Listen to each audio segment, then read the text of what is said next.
Tracy, we last spoke over a month ago with your victory regarding no masts on Chafford. Did you win the battle or did you win the war? I think we only won the battle, really. I mean, mobile phone technology is not going to go away, and multinational companies with lots of marketing budget, lots of lawyer expertise and lots of drive are not going to go away from wanting to put their masts in the community. So it's probably a matter of time before they come back and hit us again.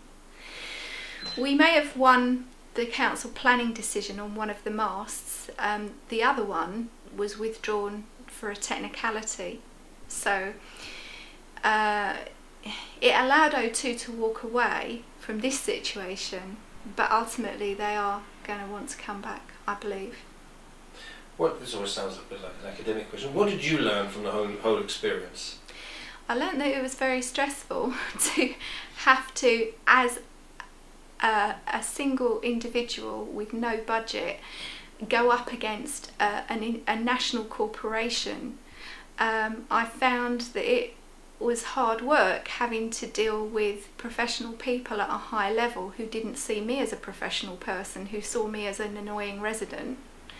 I felt that it was unfair that I wasn't treated as an intelligent, educated individual, and that my viewpoint wasn't really taken seriously, and that I had to go to a lot of trouble, and as did other residents have to go to a lot of trouble to research, using my own personal time and my own personal resources to do that, with no help from anybody. So no funding from the council or from anywhere, and certainly no funding from these big national mobile phone corporations to enable us to have any education around the subject. It was all down to us.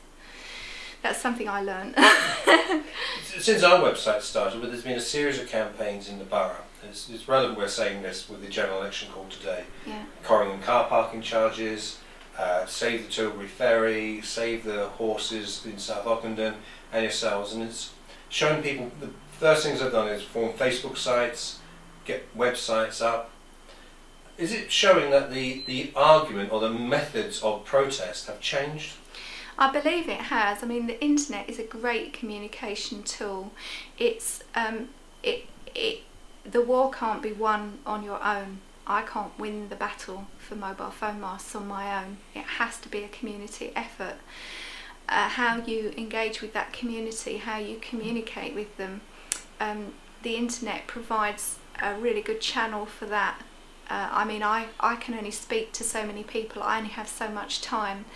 But yes, social media does allow, social networking allows you to engage with a whole raft of people that you would not ordinarily be able to meet.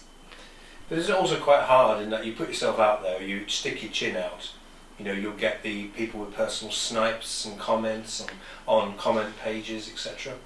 I don't think that everybody always understands the argument, and one of the problems with the internet is that people can post comments up that aren't really that well informed, or they don't actually understand what your mission statement is, what it is you're arguing for, what it is you believe in. And of course that is the same in real life, but spoken word isn't necessarily captured for thousands of people to see. It's a difficult one. There's a lot of apathy in the community, but if everybody does nothing, then all of the things that you've just talked about, including mobile phone masts, will just go ahead. And if there's a considerable amount of people that don't want that to happen, someone needs to do something to prevent it happening. Because that could be a point. I mean, there are tens of thousands of people who live in Chafford 100 who didn't get involved in the whole thing at all. That's right. And one has to ask, is that because they didn't know about it? Is it because they didn't have time to do something about it and they thought somebody else would deal with it for them? Or is it just because they couldn't be bothered? Or is it because they didn't have a particular view one way or the other? And if it was the latter, then is that a lack of education, or did they really make an informed choice about that? One of the questions that was asked was when people looked at the amount of work you were doing and other colleagues, and the amount of investigation into planning procedures, planning applications. One of the questions was, what were your councillors doing and why were they doing this? I would ask that question as well, really. I mean, I think a lot of people don't understand the role or the structure of local council, and in a sense that's partly community apathy. We will complain and say, oh, we're paying our council tax, what are we paying it for? If we don't actively understand how the council works and how we as individuals should monitor that, and how we as individuals should drive council policy, and how we should inform our councillors of our expectation of what they do and hold them to account, then can we really say they're not doing their job properly? Because we're not doing our job properly as the public, are we? They would do their job a whole lot easier and better and more effectively for us if we all became involved and made them do it.